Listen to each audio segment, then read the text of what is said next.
empezado a ver de otra manera las cosas, ha cambiado el punto de vista de ver las cosas, ¿no?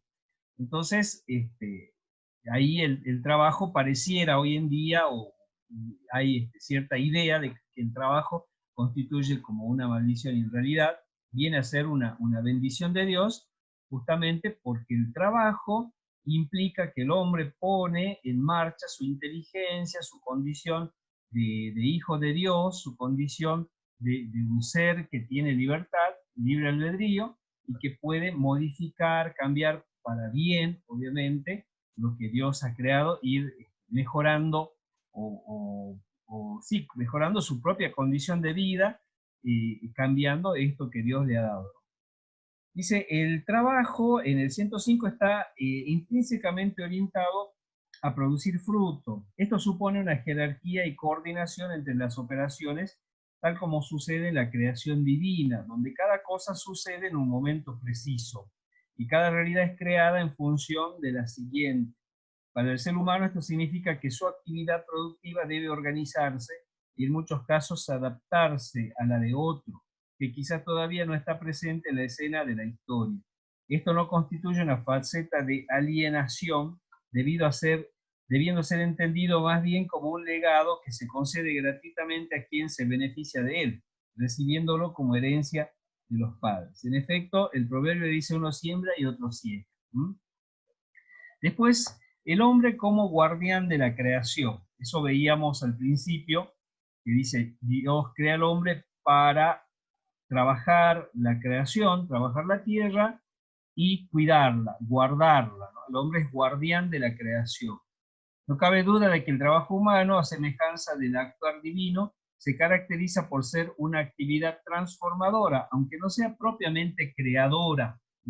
Efectivamente, el hombre introduce en la historia elementos de novedad, a veces alterando radicalmente las estructuras sociales preexistentes y, en consecuencia, imponiendo nuevos estilos de vida.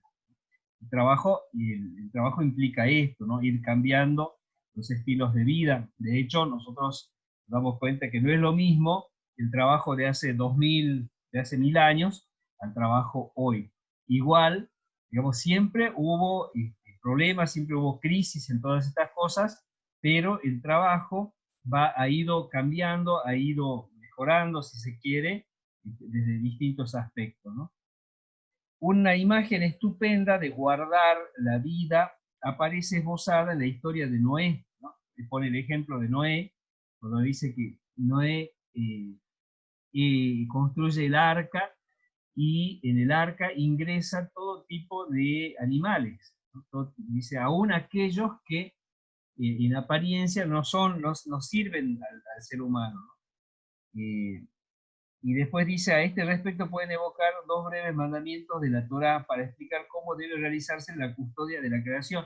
Y cita en la Torá cómo dice que la Torá, la ley, puntualiza cómo se debe tratar a las cosas de la creación. Incluso dice, si encuentras un nido, dice, y pollos, que se debe llevar a los pollos, no a la madre, etcétera, no llevarse los huevos, no a la madre. O sea, implica justamente el hecho de guardar y cuidar la creación. Hay una, digamos, un costado ahí en cuanto a lo ecológico, ¿no?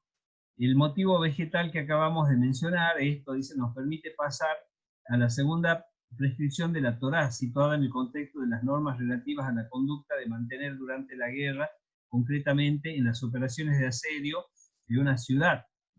Dice, la Torá figura que si el pueblo sitiaba a otro pueblo, no tenía que cortarle los árboles ni hacer daño a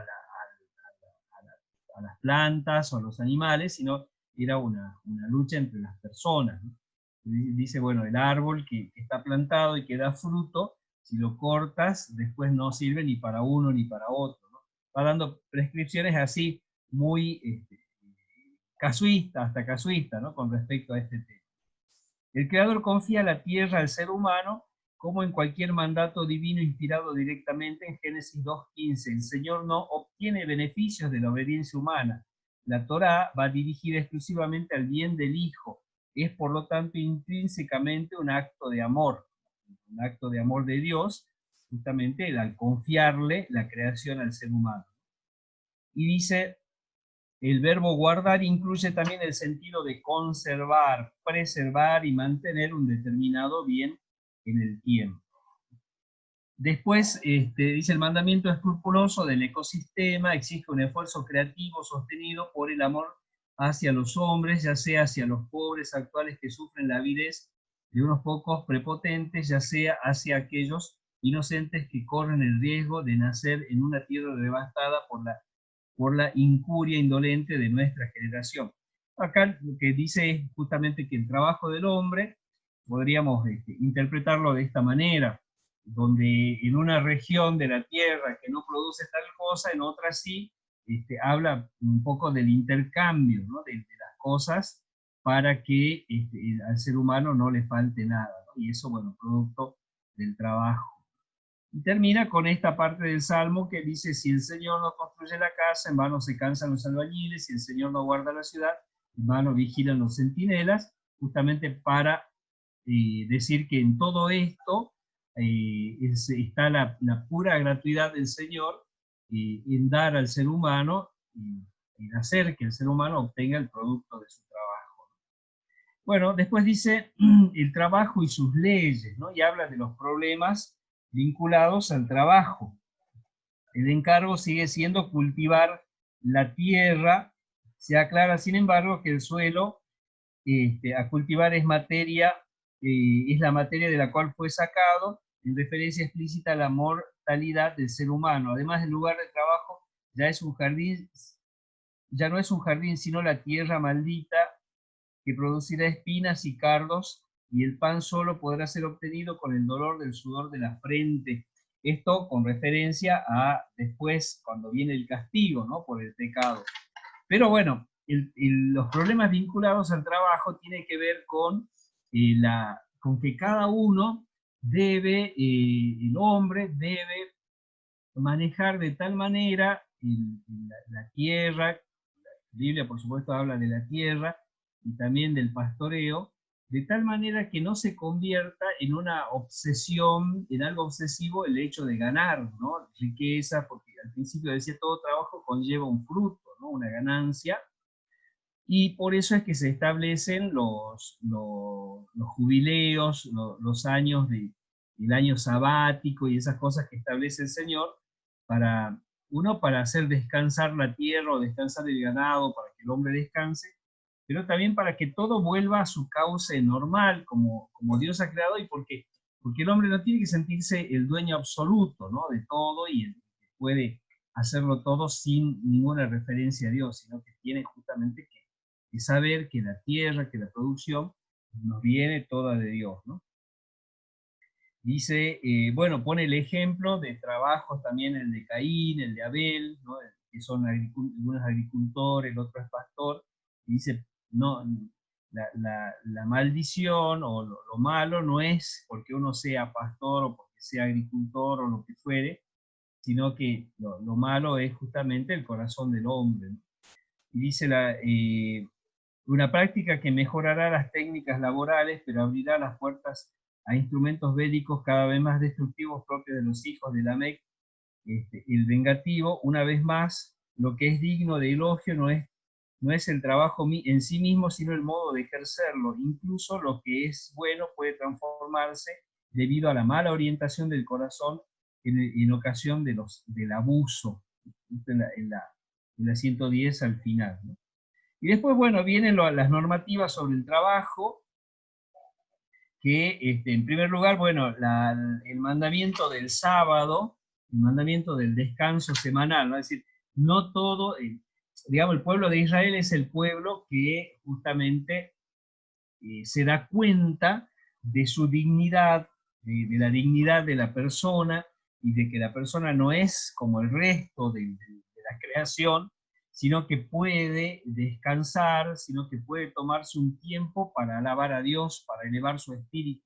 No todo es físico, no todo es corporal, no todo es material, sino que el ser humano puede elevar y dejar un día dedicado al Señor, al modo justamente de la creación, ¿no? Cuando dice el relato de la creación que Dios descansa. Entonces está el mandamiento del sábado, para recordar que no solo de pan vive el hombre, sino que también vive de la palabra de Dios. Por eso es que también incluso puede ayunar. Si vive de la palabra de Dios, puede ayunar un ser humano porque puede vivir de la palabra de Dios. El Decálogo no desarrolla ulteriormente el deber de trabajar, insiste, sin embargo, sobre el día privilegiado. Fíjense que en los mandamientos no está el deber de trabajar, sí está el deber de santificar un día, ¿no? La fiesta, porque lo da por supuesto al trabajo, como que no tiene que enfatizar el tema del trabajo, sino que lo da por supuesto y se debe descansar. Insiste, sin embargo, sobre el día privilegiado en el que se pide al israelita que suspenda sus actividades para que pueda expresar simbólicamente su pertenencia a la alianza por el Dios de la creación y de la redención. Renunciando a la obra de sus propias manos, el creyente abandona sus ídolos, porque el trabajo puede convertirse en un ídolo, que insensatamente pretendían ser principio de vida, mientras al contrario lo hacen esclavo. Y la radical pasividad de su ser hace que existe un solo Dios, dice que existe un solo Dios porque obra en él y en todo lo creado. Es decir, la confianza de que Dios sigue trabajando, sigue produciendo, sigue creando, a pesar de que el hombre pueda estar descansando. Bien, y después habla, bueno, del domingo en el 117 como día del Señor, haciendo trazando el paralelismo entre el sábado, dice, aún reconociendo que en los días festivos hay personas obligadas a trabajar por el bien de todos, hoy más que nunca en un mundo en el que la lógica del beneficio económico amenaza la dignidad de las personas y la calidad de las relaciones familiares, es necesario reencontrar el espíritu de la norma bíblica del sábado. Es decir, está invitando a que repasemos, a que tomemos conciencia de por qué el sábado bíblico, tenía tanta importancia, porque entonces eso iluminaría, según este número 117, iluminaría las circunstancias actuales, ¿no? En las cuales mucha gente se ve obligada a trabajar incluso el día domingo, ¿no? El día del Señor. Eso realmente es llamativo, ¿no? Habría que pensarlo, repensarlo, porque es verdad que hoy en día es distinto, ¿no? El día domingo pasa a ser a veces, para mucha gente, pasa a ser un día más, ¿no? Entonces, bueno, tendría que haber como una elasticidad, digamos, en eso, como para poder, para que la persona también pueda tener su día de descanso y su día dedicado al Señor.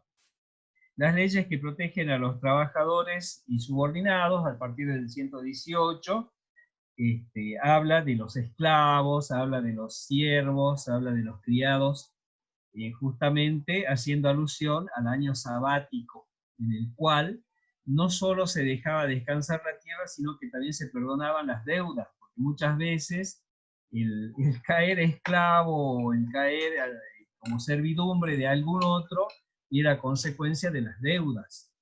Entonces el año sabático que ponía Israel, en el cual era un año de restitución, era un año en el cual los esclavos y los siervos recuperaban su libertad.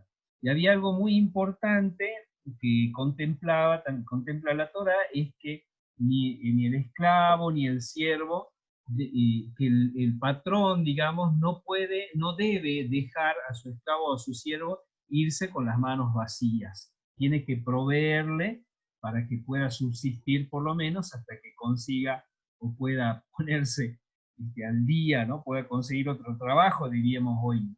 Es importante esa tarea, ¿no? Que Dios le da al patrón, digamos, ¿no? Al que es el amo y que en el año sabático debe restituir, poner todas las cosas en su lugar, sobre todo a sus hermanos, ¿no? A sus hermanos que han caído en la esclavitud. Y después la normativa con respecto a los servicios públicos, ¿no?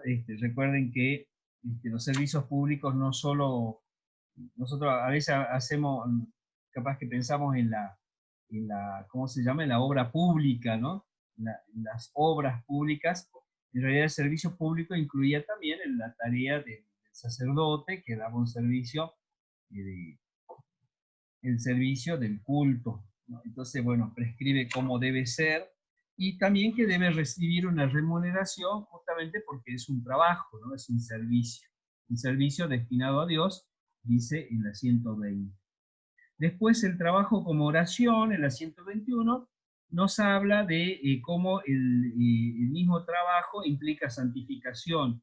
Incluso dice que en el Salterio, y, y en la 122 dice, el Salterio es el testimonio más completo de cómo Israel vivía la oración en relación con el quehacer humano. Concurren diversos aspectos que expresan cómo el trabajo es visto a la luz de la relación con Dios. El trabajo es algo que sirve también a la santificación, a la santificación de la persona. De hecho, para, para los israelitas, la persona que le iba bien era una persona que trabajaba, y una persona bendecida era aquella que tenía trabajo y que producía. Bueno, después la necesidad y los límites del trabajo implica también que en la 123 dice, no es de extrañar que la literatura sapiencial constantemente orientada a promover la vida sea la que trata ampliamente el fenómeno del trabajo humano, esbozando sus implicaciones con especial ingenio y sometido a varios aspectos de un sutil examen.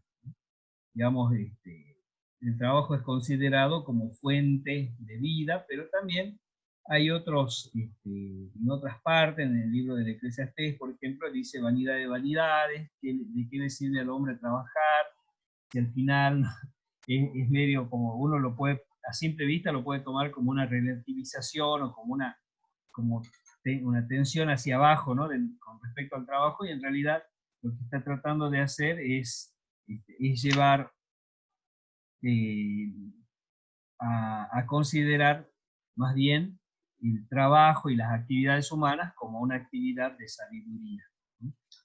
Bien, después, bueno, el trabajo que es obra de Dios, el servicio del ministerio, el trabajo apostólico de Pablo, es una, aquí en el trabajo apostólico de Pablo, es en el número 137, habla de cómo San Pablo habla del tema del trabajo, incluyéndose él y poniéndose él como ejemplo, ¿no? Porque en varias oportunidades en sus cartas él habla de que ha trabajado, de que ha tratado de no ser una carga para los demás, cómo ha ganado honestamente el sustento, y bueno, da una serie de consignas que hacen que dicen, bueno, de una persona, de un apóstol, que también valora el trabajo y que invita al trabajo a las personas para el sustento. ¿Sí?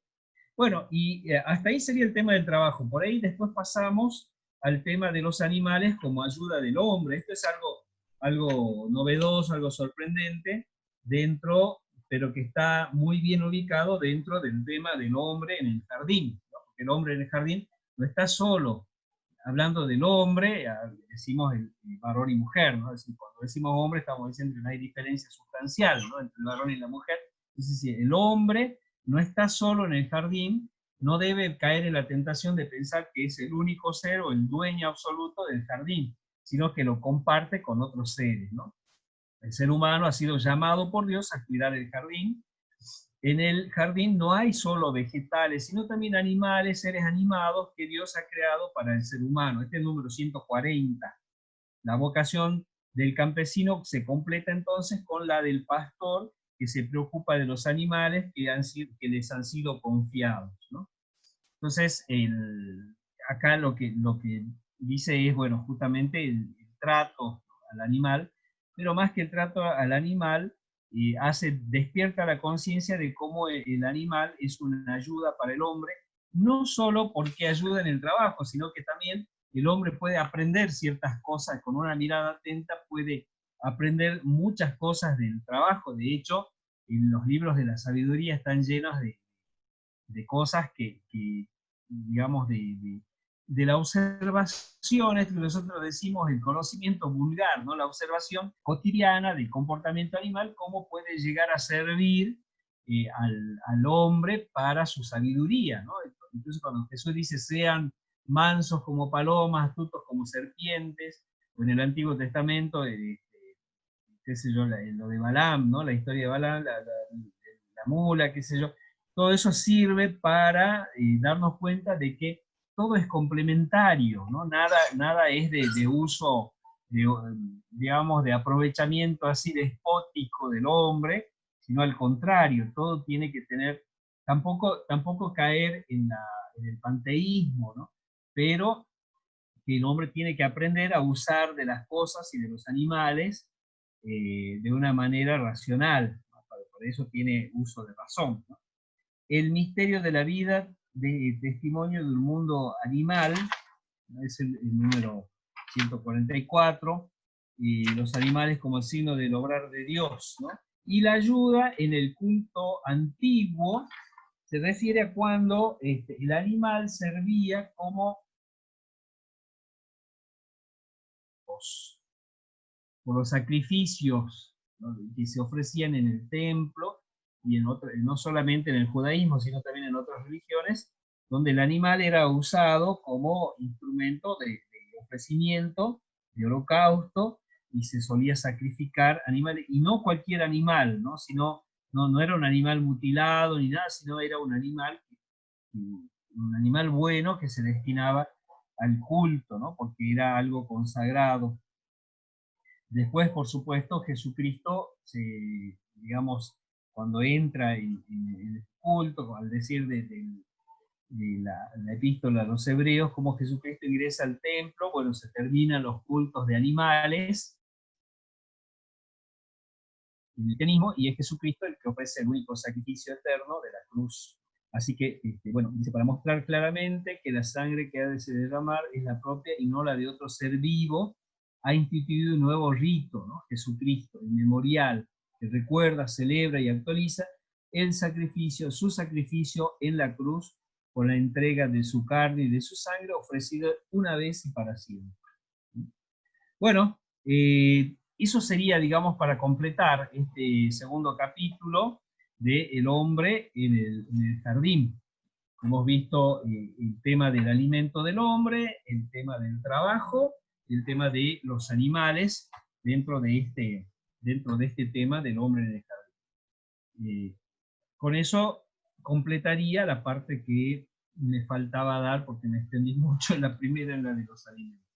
Así que desde ya muchas gracias y bueno, quedaría compartir lo que ustedes han podido captar o las dudas y esas cosas ya me harán llegar seguramente.